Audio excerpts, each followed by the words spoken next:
Welcome everyone to Spellbook Club. Thank you for joining us again for the second episode of the first volume, Echoes of Agmovia, the Last Expedition.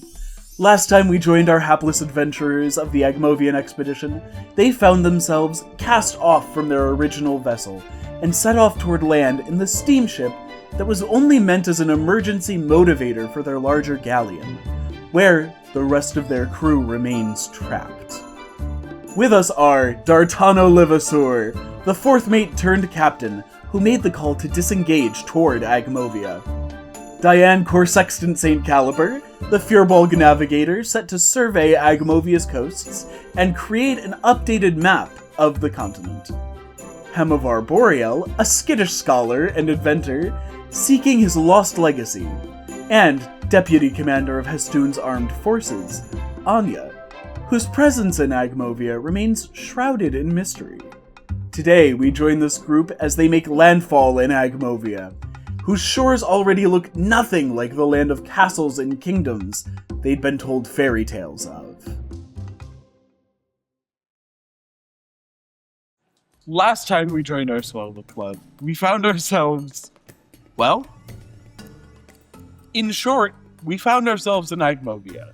In long, we found our party of Anya, Diane, Hemavar, and D'Artano escaping the galleon on a steamship as they were plunged away from, well, any semblance of civilization. Diane just sent up a familiar to survey the area and see the distance that they were from land. After ascertaining exactly the correct distance, the bird was destroyed by a figure in the clouds. And this is where we find our party. Also, there's plants now. D'Artano is leaning back in like a small wooden stool that he has, just looking a little frustrated. But is also D'Artano is not a leadery type figure, but he is very analytical. So I'm gonna kind of look across the crew and just kind of run thoughts in my head about how everyone's gonna be useful. Because apart from the party, we have Selpin and Korf. We have Pip. Yep. Is Pip here? Yes, I hope so, yes. Pip is absolutely here. Pip, and then Mikkel, and that's it, right? At the moment, that I'm just keeping an eye out on the nearby seas. Diane, how long do you think we have until landfall? God, give us 2 hours? I can make do. I take a bit of jerky and just kind of eye the crew. Not a mean mug. I guess he does kind of mean mug. I think mean mug is his kind of natural expression. Just kind of glancing at the crew. Cranking. Mean muggy and cranky. All right. So as you crank it, what is the rest of the party doing with their new reality? I'd say Hemavar is he's probably currently either in the steam engine or just around the ship, just casting vending and making sure everything is not destroyed from the separation from the galleon. And awesome. Then I'll probably go to Pip and I'll confine him probably in the lower areas where there's less people. I didn't think that we would ever make it here. Pip responds, the internal pipe organ that it's got going on, whirs wax tubes.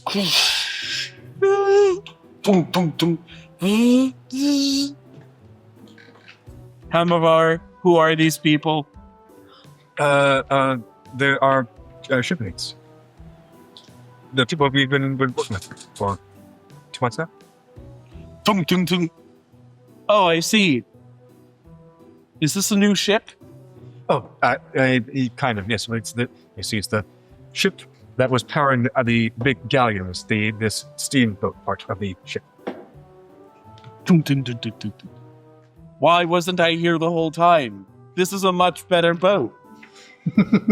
Yeah, it's definitely much more suited to my interests as well. It was just too big and too gaudy and too just all those fake palm trees. I don't know. Who was it even for? I quite liked them. Well, okay. If you liked them, then I think they were good too. I hope you would agree. I do agree. Thank you, Pip. Thank you, little pat on the mechanical shoulder. Oh, I'd actually like to ask Mikkel to steer the ship, and I'd actually like to go see Hamavar real quick. Sounds good. You walk in as the aperture, the center of Pip's core, expands in joy. And Pip is about 6 feet tall for a second, and then the aperture retracts, and Pip is back down to 4 feet tall. I look at Pip. Are you all right? Hamavar, who is this man? Do we trust him? This is the captain, and Captain D'Artano. Yes. D'Artano. Yes, D'Artano. Hamavar. Yes, we do trust him. I think you do trust him. Yes. I'm the captain, so you will have to trust me. Well, when we reach Agmovian shores, we'll all have to trust each other, unless we get eaten by some misshapen beast with tentacles on its face. But regardless, you are quite rude to Hamavar. Don't. I don't care what he thinks. I care what he thinks. Not he, it. I don't care what he thinks. Listen, Hamavar. Thank you. Hamavar, the engine is working well. There are no damages from the creature or the departure. Was there any heavy damage that I did fix? Nothing massive. Anything that can be fixed with mending or replaced. No. I fixed everything. This was a little screwed before. I was able to work the magic, and it's all good now. So that thing needs to be fixed, but putting it back into place. Everything's good. Yes. Good. That's all I need to hear. Everything's good. It's good. But I do just have a question. Your magic, is it learned? No. Why do you ask? Well, let's just say that I've worked with a sorcerer or two before, and yes, I forget his name. I did not know him long, but you have no magic under control. Yes, you're not going to damage or crash the ship in your carelessness. I will do my best not to. No. Good. I wouldn't just throw a fireball on the ship. I help myself back. I'm glad to hear. Because the last sorcerer I knew, we were hunting a monster and he turned into a potted plant and exploded. And that was the last thing anyone saw him do. What? That's what happened. I don't know what to tell you. So I'm just making sure that you are not going to do something similar. I can promise you I've never turned into a potted plant before. Nor have I exploded. Nor the two of those in conjunction. Good man. I don't think I'd want to be a potted plant. That doesn't sound very fun. Very well. Any questions for me? You can't turn into a potted plant, can you?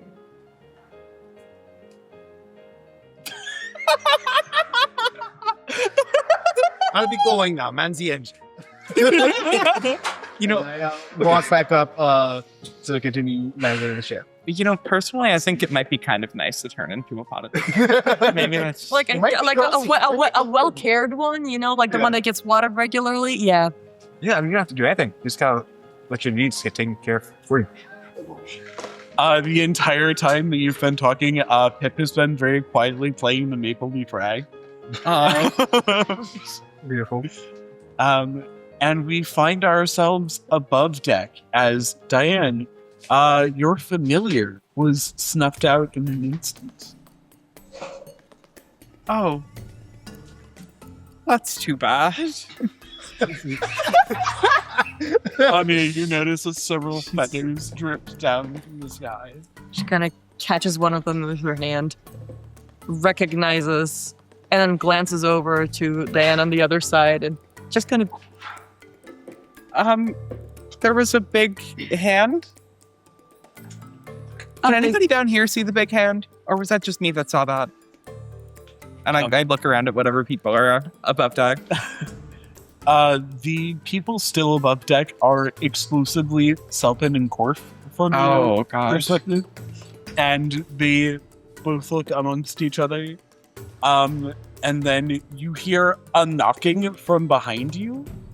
And you turn just in time to see a barrel topple over. And approximately 5 guns fall out of it.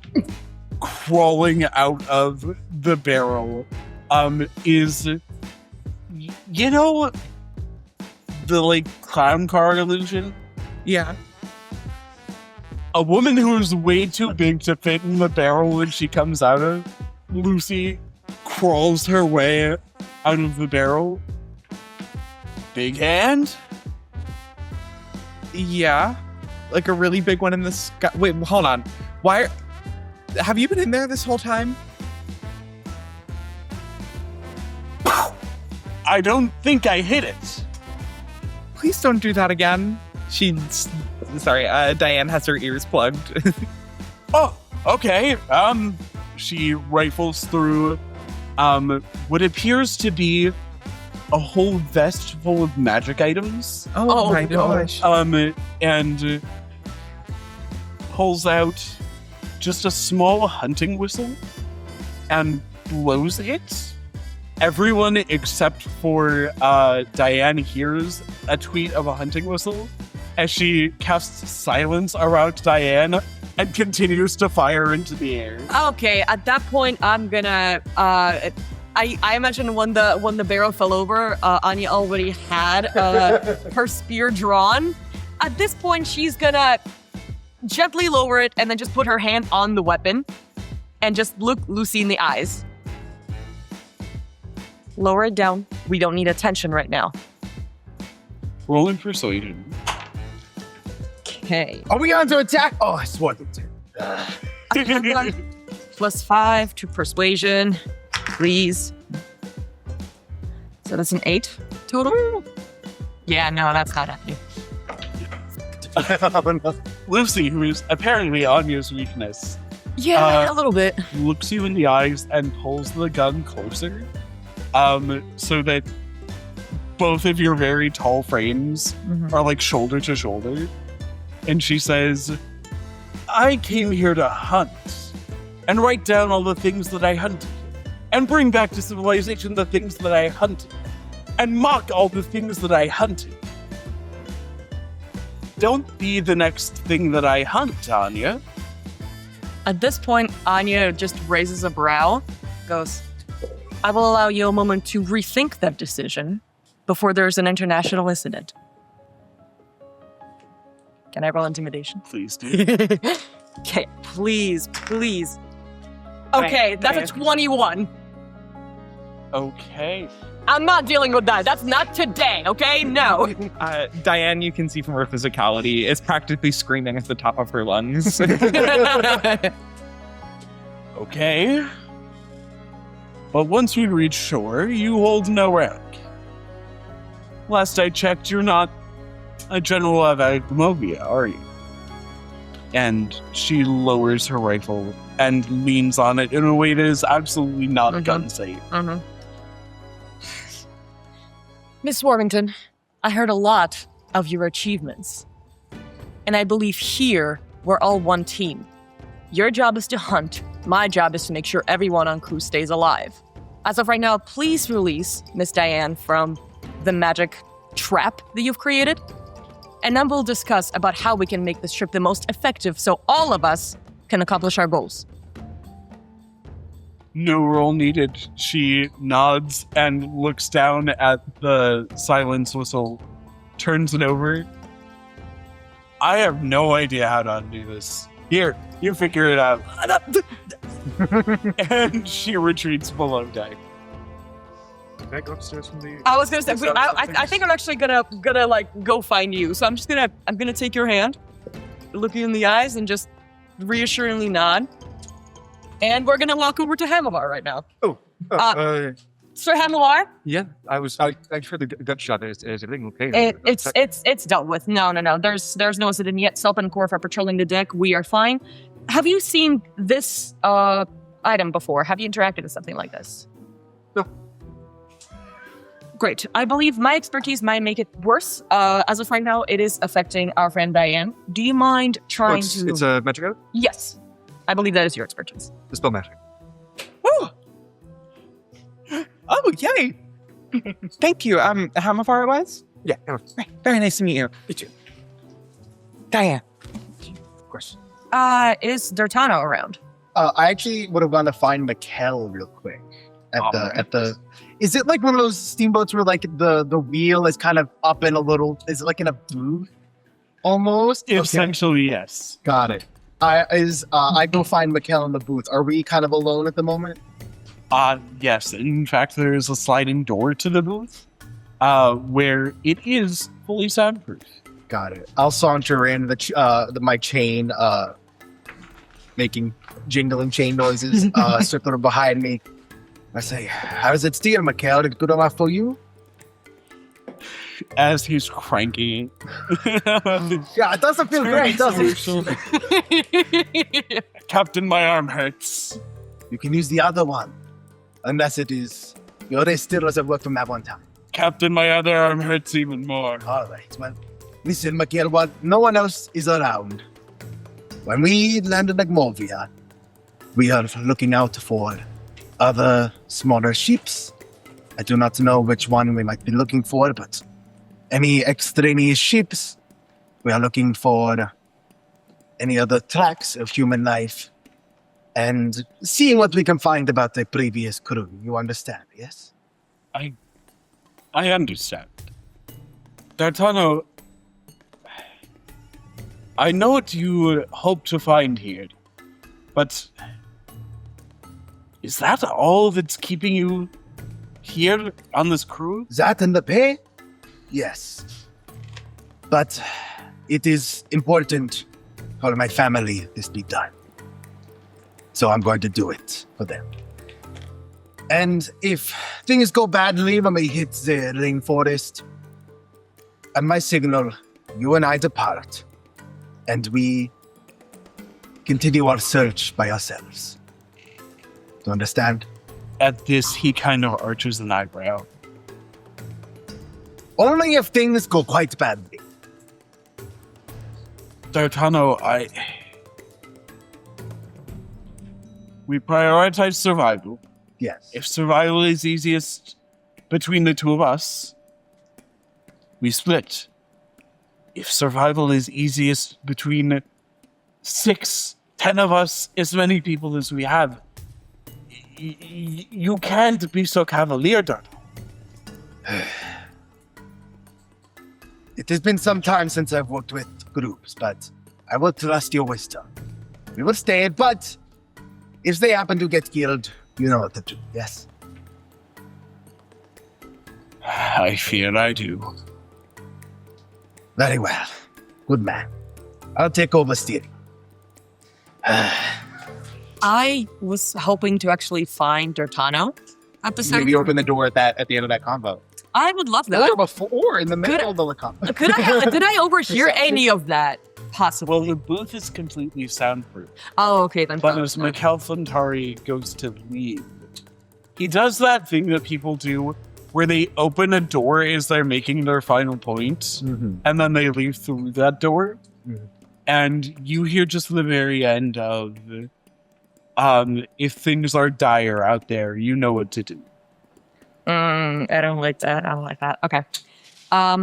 She meets eyes with Mikkel, not hiding that she was just there about to open the door. Just nods in respect, and then just makes her way in. Does not wait for him to pass. Just marches into the cabin. I don't look up from looking out the window. You need something? Yes, Captain Levasseur. It's a conversation that I hope needs to happen once. I'm keeping my men in check. I'm kind of going to ask you to speak to Lucy and take care of her as well. As of right now, she nearly shot off her own arm and made us rather visible to the potential enemy or any dangers. I did hear that, but I'm here to look after the crew and make sure everyone is safe, not here to babysit whatever crazed hunters you keep or brought along. But I will talk to her if you think it's important. I'm mainly asking because it is an international crew. Our job is to work together, and right now she's responding to you. You are responsible for her, therefore I can say that you were the one who put us into danger. My job is to keep us safe. Do you mind making sure I can do that safely? I will do my best. But remember, I do not ask to be captain. And when we land in that rainforest, from everything I've heard of this place, flags, affiliations, kingdoms, nations mean nothing. Which is why we need to stick together and stick to a plan. I expect someone as experienced as you can attest to that. Very well. Shall we pet and feed the monsters we come across when we land? Perhaps give them a cute little bow and parade them around, before they infect you with vile venom that bubbles your skin out from itself. I intend to kill creatures that are going to try to kill us. Unlike that wyvern that wasn't trying to kill anyone. If I can hold you to that, then we shouldn't have a problem, Your Majesty. Great. Or whatever your title is now. Deputy Commander, please speak to Lucy when you get a chance. Have a good day. Sure. What is Diane doing as this kind of sets in? Yeah, so Diane in a different nearby barrel, thankfully not one full of guns.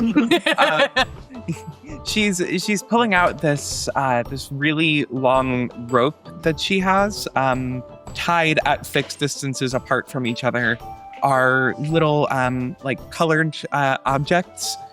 Some of them seed pods. Actually, yeah, you know what? Seed pods. Let's go. She's got little different colored seed pods that are placed equal lengths apart on a very long rope, and she takes that and she throws it into the water and starts jotting down little notes about how the currents are moving right now. Oh.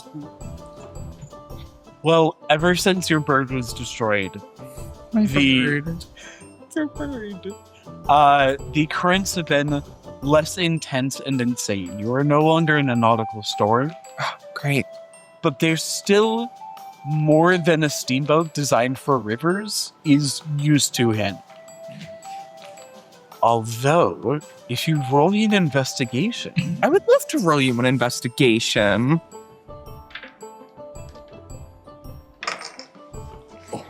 Wow, okay. That is going to be a 5. A 5? Jeez. No, don't think this is pity, because it was going to happen anyway. But... Oh. For the seed pods, since I'm so charmed by the description, I would like to give you... A seed pod? A seed pod! Yay!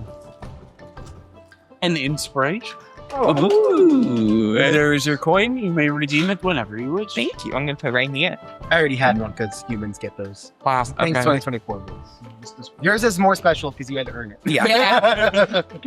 After that, you don't see anything especially of note when it comes to the currents, other than these aren't storm currents.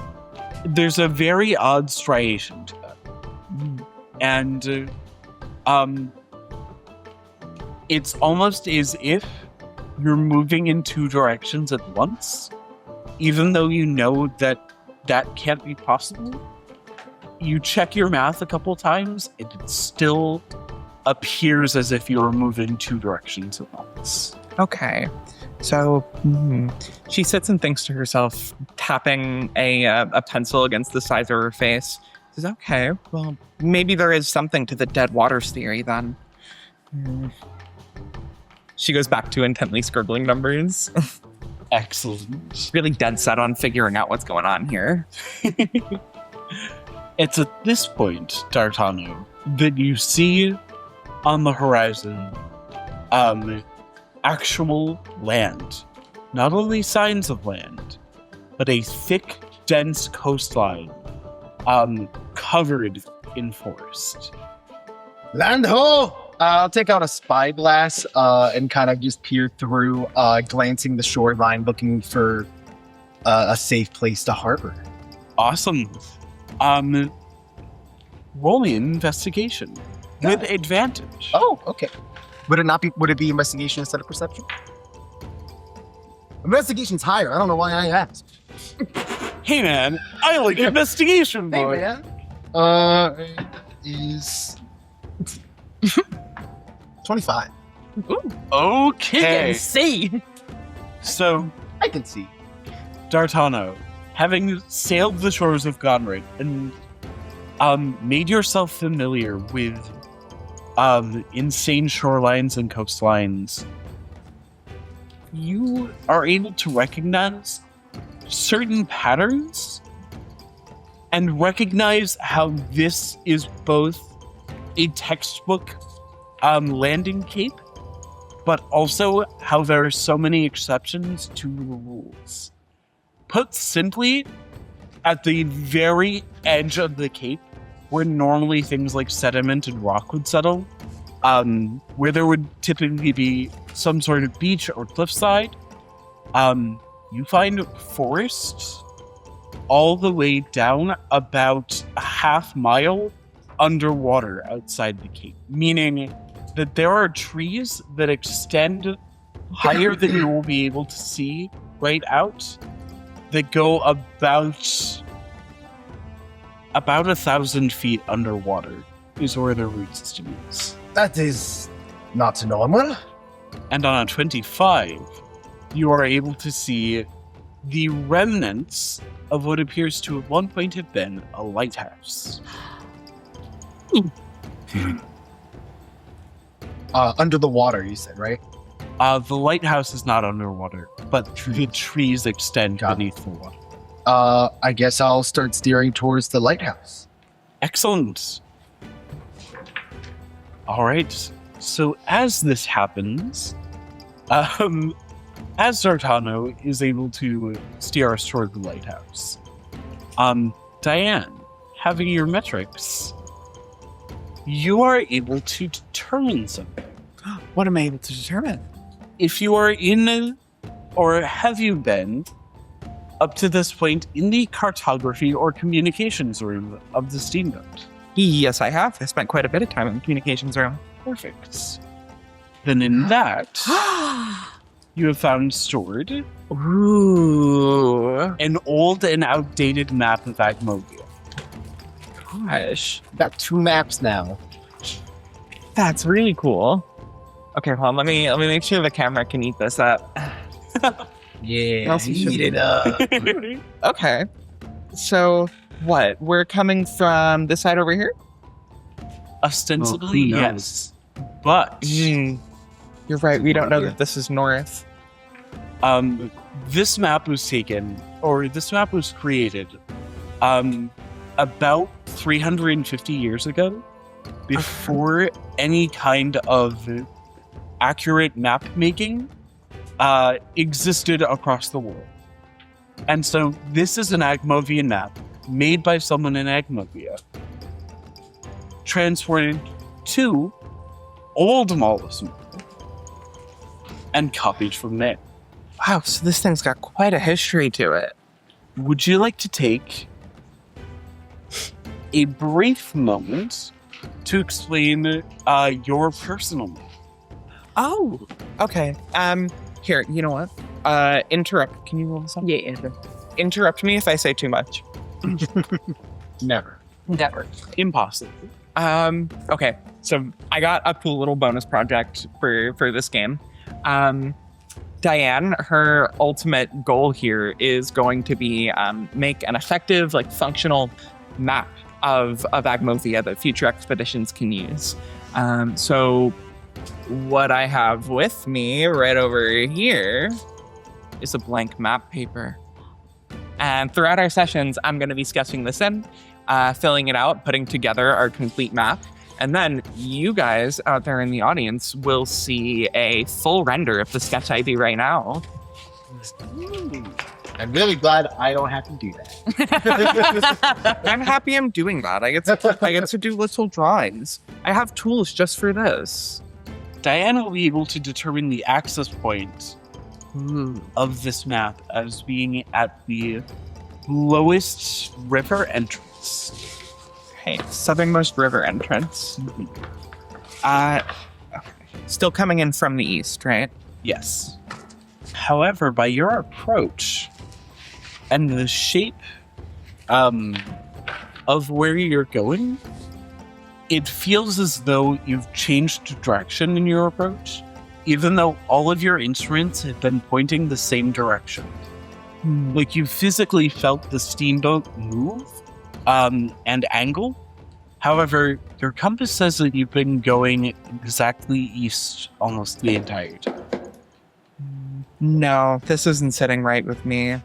I know that we moved, and with all those trees all the way down there, I mean, the accretion here must be insane. This doesn't happen naturally, especially not over a time as short as 300 years. I don't know what to tell you, all right? That's great. But the work you are doing is important. If you can keep us from getting lost, I will owe you a drink at the end of this. Thanks. Hey, while we're at it, since I guess the maps are just up to me now, did you want to give our port of entry a name? Oh, the Wide Berth. Wide Berth. Gotcha. Okay. Well, we will be at the Wide Berth and at the Wide Berth, I would say, in an hour. Wow, it's a lot of power. Very well. Also, you are a magical type, yes? You strangled that large horse. Yes. I'm a practitioner of the Druidic sciences. Interesting. The druids I've met, they not use the word science. I have a bit of a unique training. I, started to learn the more traditional way. But when I moved to Ratnell, I learned a lot of the different ways that people here approach science more, or approach magic more academically, and I've started to incorporate that into my practice. Very well. Well, we'll be much help in the jungle. I'm glad you are with us. Okay, she's writing. Go back to cranking. Go back to cranking it. You said it. This is gonna keep happening, isn't it? That's beautiful. Every time the ship moves, we're cranking it. You begin to approach the island. Are there any specific things that you wanted to get done before? I just want to think about that creature. In my training in hunting monsters, do I have any knowledge of what that thing was? Ooh, roll history. Ooh. 10. You have a storied history as a monster. And because of this, you've seen pretty much every monster you've heard, like, those hush whispering tales about. While this freaky horse was not quite as, like, captivating of the fear factor as a wyvern or a mimic or a beholder or any of these other things you've laid low. Probably not a beholder, but, I've seen one. Yeah. You've taken it down like a group of 20. Yeah. But of these things, it doesn't have the spikes, the fangs, but it is entirely incomprehensible from what your standpoint has been. And there is a lot of fear in the unknown. So the short answer is no. Okay. Is that all right? I'll head towards the lighthouse. Super. All right. As you approach the lighthouse in the steamboat, which, again, is not meant for sea travel, it is a miracle thanks to D'Artano's piloting and Hamavar's consistent fixing of things as they break, that the steamboat is able to dock in Agmovia. Any ideas on how we get this boat landed? From sailing experience, the goal is, and correct me here, we just need to find some trees and rope around them, right? Yeah, probably if they're sticking out of the water, we could cleat to them. Or we could drop an anchor. Yeah, do we have an anchor? Cleating to the trees is probably do safer. not have an anchor, as this is not a sail. Oh, there we go. All right, is anyone willing to tie some rope to an underwater tree? Yeah, I don't do it. got it. And I'm gonna actually take out my take out that little talisman again and spin it, and I'm gonna use Thorn Whip to grab a tree and just pull us closer to it to make it easier to tie off. Nice. All right, so as Diane thorn whips one of the trees, the steamboat kind of slows to a halt now that it's run out of steam. You did that one to yourself. The steamboat comes into dock, and you're surrounded by not the fairy tale boreal forests that you had been promised by myth and legend. You find yourselves surrounded by what appears to at one point have been a temperate forest. Tons of these things are coniferous trees, and things that you'd recognize from Ratinel as oak and maple, and extremely, dare I say, common trees. Not what you would picture for a rainforest, which is very clearly and truly what is going on here. Are we sure we're in the right place? I think some of these trees seem not inconsistent with what I have read in the history books. Looks like a jungle. Yeah, wait, that's exactly the problem. This looks like a jungle. They told me I was going to a temperate forest. Do we turn around, possibly? Well, I don't think we can turn around. Where would we go? Do we turn around? Are we back in Mosmar? Never seen anything like this in New Malasmar. Wait, is my compass still? Interestingly, does more than D'Artano pull out their compass? Yes, I do as well. Both of you will survive. Okay, that's a 6. That is a 22. Oh, nice. With a 6, your compass appears to be functioning normally. It is just pointing directly due north. It makes perfect sense. You lay it down where it needs to be laid, and it points where you need it to point. Diane, your compass is pointing directly away the way that you came. And D'Artano, your due north is pointing directly down the road. Okay, so these are useless? Yeah, I guess the magnetic fields are just totally screwed up here. That would also explain one of the other reasons that nobody came back. And I think that answers your questions, Hanovar. We are here. With your roll, Diane, you notice that as you move the compass due north, that if it were truly pointing due north, it would not change as quickly as it does while you move it. It is focusing on some other point, much closer. Ooh. Okay, can I do my trig to figure that out?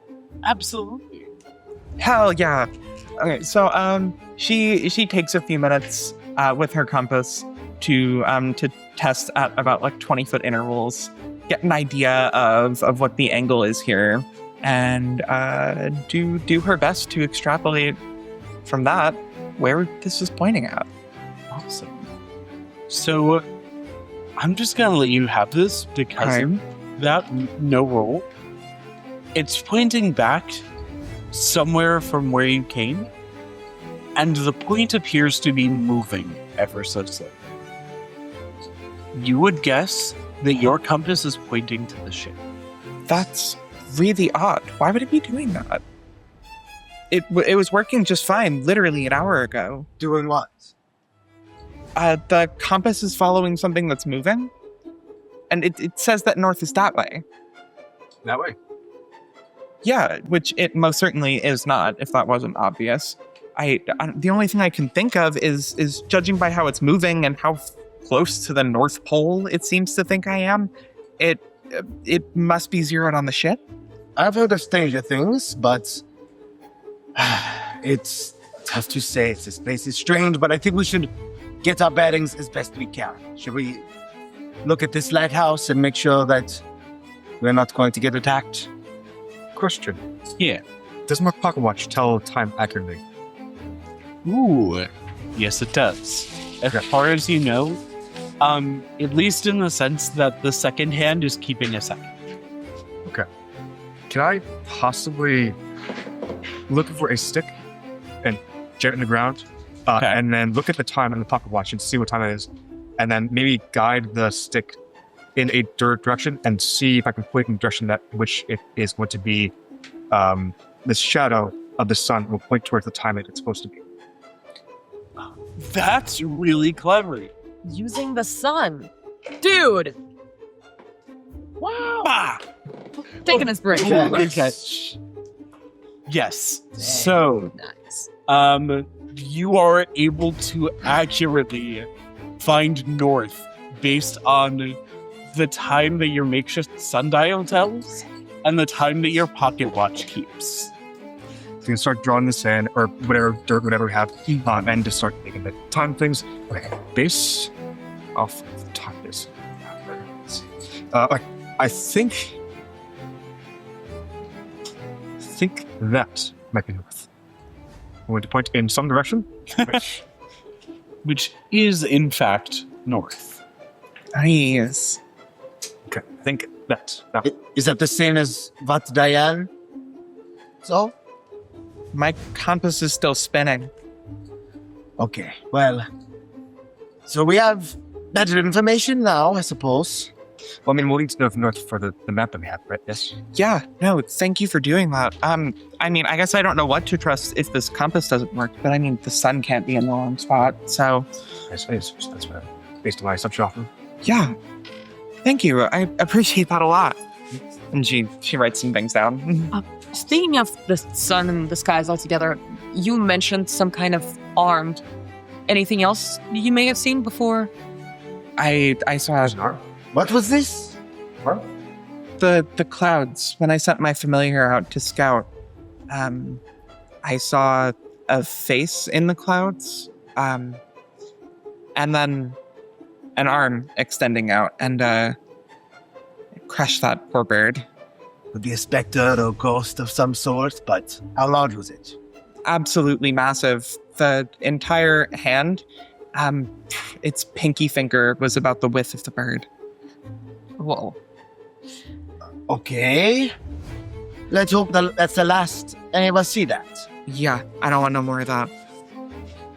I will say that does mean that trusting the skies is not exactly ideal either. So I trust you to mark that landmark so we can safely make our way back to the lighthouse and be able to dock the ship. You're right. I might be able to get a little bit more specific once I have eyes on stars. But yeah, thank you. Speaking of, you want to check out the lighthouse? Sure. Kind DM, how tall is the lighthouse? Because you said it was like abandoned and basically destroyed. Is it still? At one point, it was definitely at least 100 feet tall. Now it is more like 80. There are two things that could be called clear entrances. One that evidently used to be the intended entrance, and the other is a large hole blasted into the base of the lighthouse. There are jutting out of each of the bricks that created the lighthouse, implying that it was worn away over time instead of destroyed in one kind of event. Anya kind of looks up at it. She takes a couple of steps back and now flicks both of her arms, now both of them turning into those white shining wings. I'm doing my celestial transformation. I can do it once per long rest though, and I have wings for the next minute. And just kind of giving you a side eye, flies up. As is right and good. I'm not going to be walking through all of that like about to decay and destroy. Just like, you don't know. I'll push the door. Down the stairs. Awesome. Yeah, you walk. Anya, in the majesty of unfurling your wings, you're able to see, not above the tree line, but definitely above the underbrush, which has grown massive. It obstructs the vision of everyone except for maybe Diane, who, being 7.8 feet tall, being 7 feet 8 inches tall, is able to see over some of the underbrush, but in a second, you have ascended. The lighthouse itself is, in a word, decayed. From the top vantage point of the angle, you are able to see into what was likely at one point the chambers of whoever tended the lighthouse, directly below the area where the light. However, the entire part that would have held the light is so mangled beyond recognition that it's like looking through a lattice of decayed and rotting metal and wood. On the ground floor, D'Artana, you see several vines that have grown over a clump of stone, indicating that it has been decayed for a long time, as there has been overgrowth over the stone that has fallen and cracked. You see a skeleton held on together by its sinews, which have been replaced by a vining plant of some sort. It looks like if you picked up the skeleton and shook it, it would be held together by the plant that is grown over its joints. I crouch next to the skeleton. Any objects, clothing, or items around it? Of course. As you come face to face with the skeleton, it is wearing what you recognize as a very outdated Gonrit cavalry captain's uniform. This is from maybe 200 years ago, if you had to guess. And if you turn it over, you see that its jaw has been grown over with moss. And the moss stops exactly at an angle that a human's flesh would. And as far as other identifying features, roll me an investigation. Sure. That is, it's 15. Okay. So, beyond the cavalry captain's uniform, you are able to see a smashed compass that was on the inside of the uniform and appears to have been smashed while still under the coat. And other than that, it all just looks like the generic military of the Gonrid Empire that you can see. Things are staying here from very long ago. I'll take out my hand axe and try and sink it into the skull of this skeleton to confirm that it's not undead. Okay. Double tap. Roll attack. If you're gonna pick a fight with it, That's just an 11. All right. So, as you go to sink it into the skull, apparently moved by gravity, the skull kind of falls away. Very well. And then are there stairs that lead further up? There are stairs that lead further. Okay, I will actually grab the broken compass and I will then go up to try and find on. Awesome. Hemimar and Diane roll perception at advantage. oh, Okay.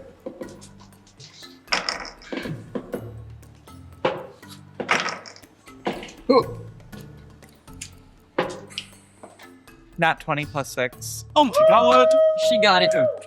Okay, we're at 18 plus. Plus. Is that a first nat 20? I think so. I think Yeah, it's that's first count nat Yeah. 20. Congrats, Nora. There's Nat 20. Audibly. Plus 18. 18? Super. So, with Hemimar's 18, locked in for a second, you being a generally jumpy person, when that skull seemed to move out of the way, That felt a little too coincidental. As Sartama walks up, you keep eyes on that skull. And once it has like moved out of the way down slope of the pile of rocks it was on, it moves itself back to position.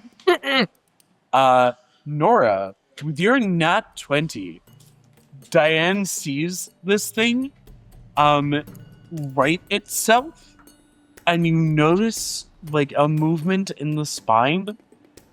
It looks very similar to when Montague would pretend to be asleep.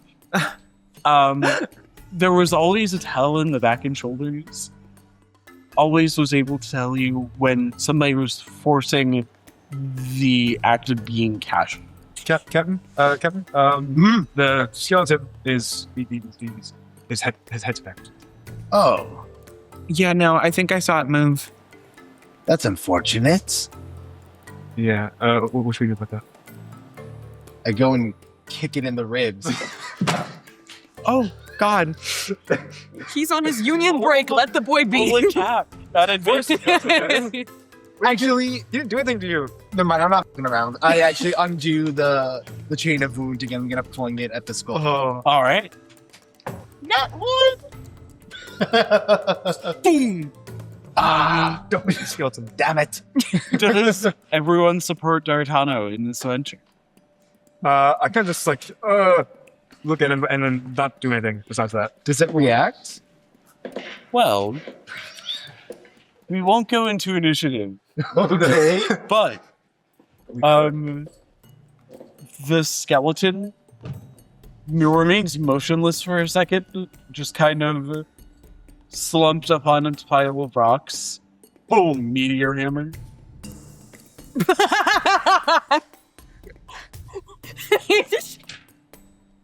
And then after a second,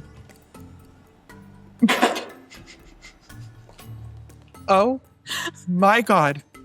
and then seeing you not actively moving, goes to like right itself. You can hear some of its bones like cracking and crumbling, and you see a chip or two be pressed in an uncomfortable way and fall off. Oh, wow. Look at the time, guys. I should probably go find Anya. Yeah, no, I think it is also that time to go. Just seeing how casual the skeleton is, I think D'Artano's a little thrown off. But I would take out my like Gonrit compass essentially and work it up to this skeleton. I'm no kin, friend. The jaw of the skeleton drops a little bit as he rights himself on a jutting out stone in the lighthouse, and looks you up and down, makes a motion of like adjusting his spectacles to look at the compass. You don't see any eyes in the skeleton's head. You have no idea like how it's observing this. It's a skeleton. Does it seem to have a memory of that? You can't tell on its face because it doesn't exist. But with its body language, it points at the compass, points at you, points at itself. All right. We're just checking out this lighthouse. Sorry about the axe. I'll give it back the broken compass. It looks at the compass, pats it nicely, and then looks to like obsessively watch where it's pointed. And then being satisfied when the needle points directly at itself, nods slowly, and then goes back into its slumped pile, cracking and creaking at every step of the way. Upstairs with Anya. I leave y'all alone for literally a minute. Mm-hmm. Seeing the place where the light of the lighthouse used to be, where it once stood, you see a cracked glass casing, which would have been in older days lit by fire in Hestun, in your native Hestun. This is mostly replaced by either the Eternal Flame or by that incredibly new electrical technology. In Hestun, it's almost always the Eternal Flame. Of course, the right way to do it. Exactly. The mirror casing looks incredibly smudged, and as you catch a glimpse of yourself in the mirror, it looks across a crack as if there were two different Anyas. She stops for a moment, fixes her hair, just to make sure not a single hair is out of place, and then kind of just looks away, try to stay focused. First thing she's going to do, she's going to approach the edge and try to look over the horizon, trying to find signs of a castle or a building. Absolutely. Anything at all. Roll me investigation as you fix your hair. Oh, while I'm looking in the mirror still? While you're looking in the mirror. Okay. And I perception after. I do have a -1 to investigation, so we're going to see. So that's a 4, making it a 3. As you fix your hair in the mirror, you can't fight the feeling that, like, it isn't as perfect as it could be. As the crack in the glass divides you. And then, your perception? Yes. She's just now more frustrated with that. Oh, we're all great today, Team 7! Ooh, in my now. Yeah, when the important stuff's happening, right? You see a vast expanse of trees. You're just barely above the tree line for the area that you are, and a lot of them scrape even above that as you go further inland. If you look toward the underbrush of what you can see, there are swaths and swaths of different colored plants and flowers. And it looks almost as if they have sorted themselves by color. Beyond that, you don't necessarily see anything of note. No buildings, no unnatural contours, no straight lines. Just useless visual noise. She grips her blade and takes a deep breath, trying to remember that it's not the nature's fault that she didn't see it yet. They just arrived here. They have time. And as she catches the hold of her breath, she looks down at the ring. How bright is it? As you admire the blue ring on your finger, it glints ever so slightly dimmer than it was when you left. She swings around with the sword and crashes the mirror. Roll me an attack. Can I be with advantage because thing's not moving? Please do. Not moving yet. Oh God! This is fine. Okay, so that'll be that'll make it 14 to hit. Okay. You hit. Roll damage. Okay. No, God knows. I'm not spending another spell slot yet. You drop your highest level spell slot and smiting this mirror. It's gonna make it 6 slashing. Okay. So as you whack the mirror, in frustration, it hits and breaks off into fractals, the way that you expect glass to react when hit with a hard object. But it seems to stop hard at a certain point, and the fractals appear to be mending themselves together. Until the very center of where you hit, which still remains a broken and battered area of glass. You still affected and hit the glass. But it almost feels as if the mirror didn't want to be broken. She kind of now looks at the whole space in a very different way, seeing every impact as something that concentrated just in that area. and then realizes she's still kind of like in the space of a lighthouse, and it might be our only opportunity to signal to our allies on the ship that we're more or less okay. Okay. I do have a light cantrip. I know it's not going to do much. It's not going to be able to like ignite it probably, but I'm hoping that it's going to cast at least some sort of light just to kind of signal to people of where they could go to find us. In the mirror cage of the lighthouse, absolutely light would do something if placed in this area. So she, still having the wings on because she can't let them go, she kind of just presses her arms to her chest and whispers to herself, "Trust, preserve, follow. Spirit of Histune, light our way."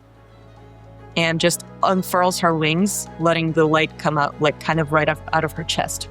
Excellent.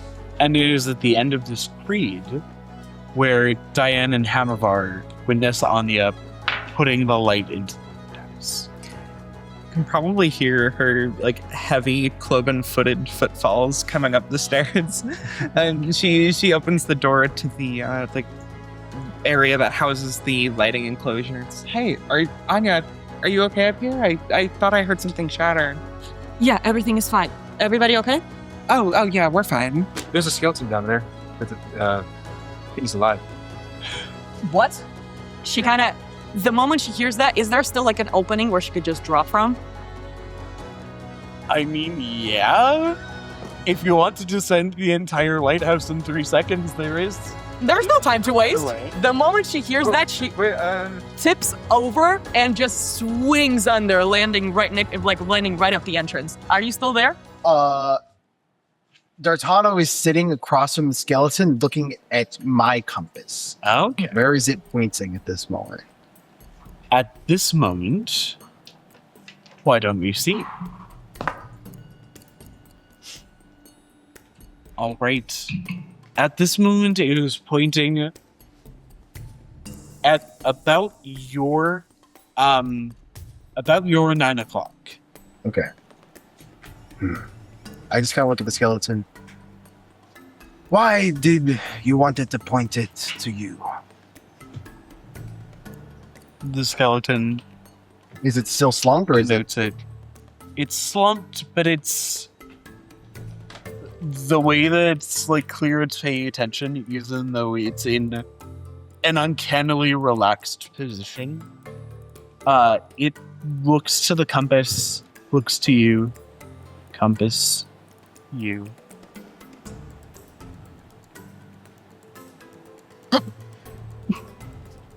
Don't know.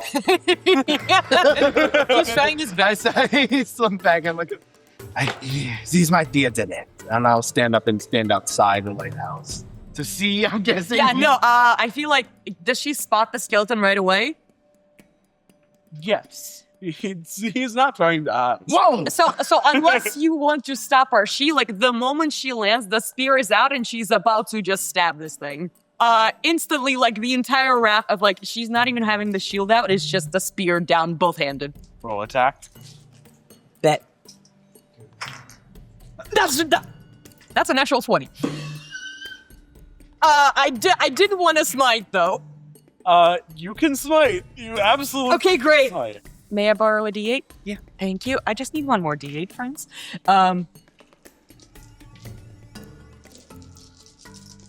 Okay. 9, 13, 17, 21, 27 damage total.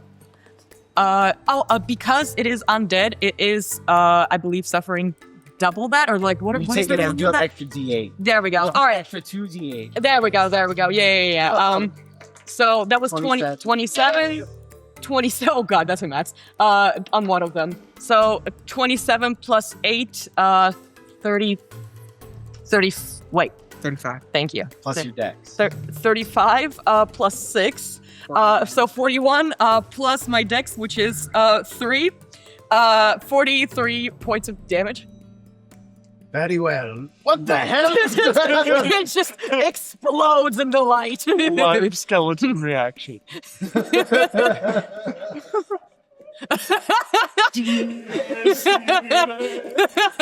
What are you doing? There is no trace of the skeleton. It is moss and bone chunks and shrapnel across every wall of the base of this lighthouse. What happened to all life being sacred, huh, Anya? She spins the spear around, puts it on her back. That was not life. Wasn't hurting us. But, well done. Let's hope you fight as well for whatever else we find.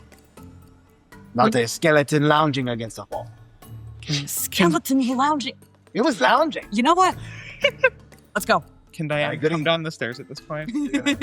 Sorry, I abandoned you both. Having the skeleton just been smashed to pieces, you find yourselves alone in a lighthouse. There's no way to absolutely know that your light made it to the galleon. As you look to see, the galleon is not visible.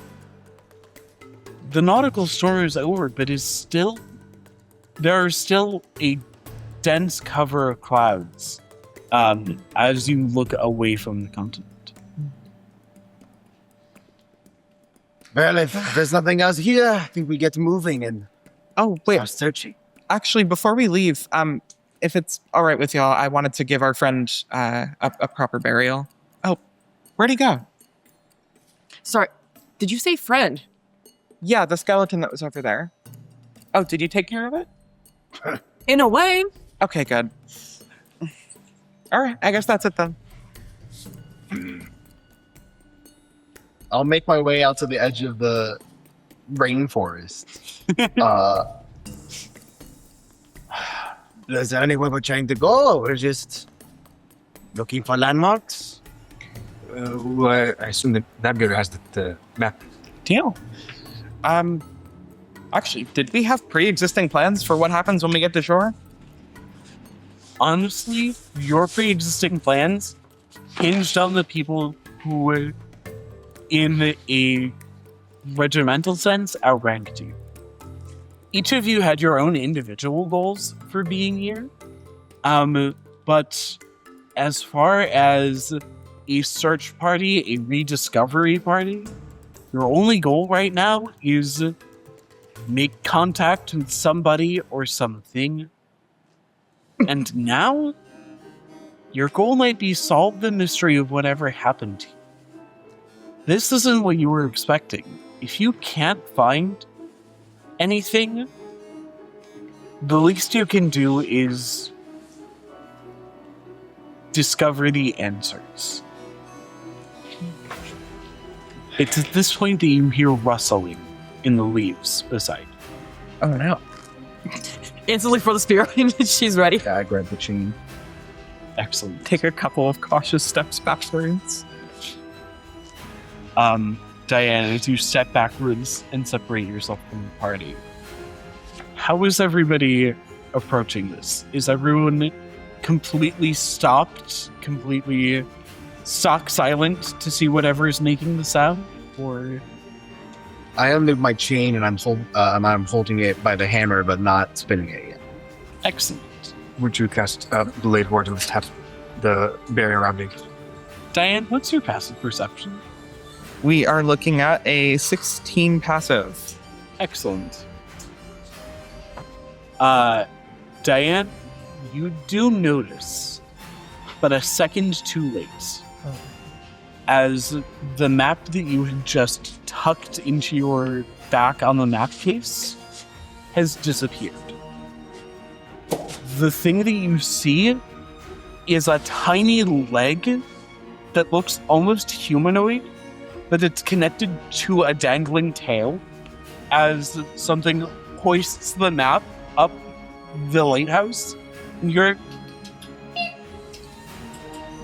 as you hear scratching across the lighthouse.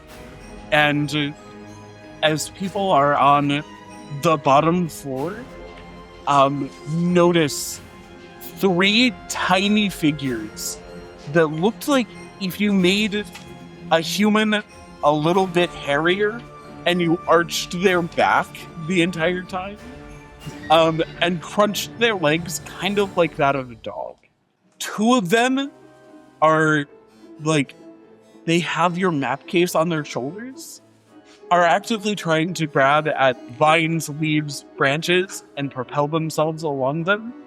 And the other one takes the time to turn back to you, do this, brandish a scimitar, and turn away as you notice the hat of Captain Ernest Culpepper, the last known leader of expeditions to Agmovia. And that's where we end session 2. So monkey. It's a monkey. with swords and pirate hats. Thank you so much for watching episode 2 of Spellbook Club. Look forward to a new episode of Echoes of Agmovia every other week. This arc will be 12 episodes, with episode 12 being a feature-length finale, so clear your schedule accordingly. For more Spellbook Club, check out spellbookclub.org for blogs, character info, and artwork. We'd love to hear from you, so if blowing up the comment section isn't enough for you, you can find us on our website, which is again, spellbookclub.org. We are glad to have you along for the journey, and we'll see you next time for episode 3 of Spellbook Club, Echoes of Agmovia.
Please. Get it done, man. Soldier boy, it's it. So the next thing, keep rolling, no cutting. I need to adjust the little baggie because it's shifted and it's telling me like a mild warning. So Igor in the shot. Igor in the shot. Someone call you for the shot. We have an Igor in the shot. I hope it helps. Okay. Cool. Can somebody report this to Igor? We have an Igor in the shot. All right.